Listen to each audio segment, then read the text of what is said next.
First off, I agree with the questioner's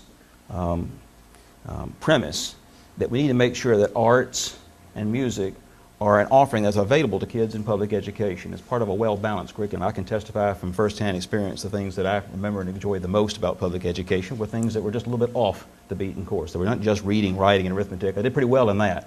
But the things that I remembered and enjoyed and taken the most value from over life have been other than that. I think the first thing the federal government can and should do is follow the premise that doctors employ: first, do no harm.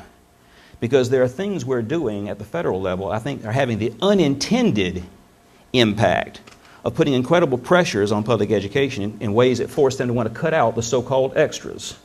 You know, reading, writing, and arithmetic are the things we measure. And things like No Child Left Behind puts incredible sanctions on schools that don't measure up to impossible standards that we actually measure. Then they have to cut back on other things in order to teach to the test. And the things they cut back on are almost always what we have to regard as the extras, the non-essentials. Well, I think arts and music are essential to some people, and they're essential to all of us a little. And I think that ought to be a part of a well-balanced curriculum. So the first thing we ought to do is stop imposing heavy-handed mandates that have the unintended consequence of forcing local school boards to have to cut back on the so-called non-essentials. Those are things that I would do.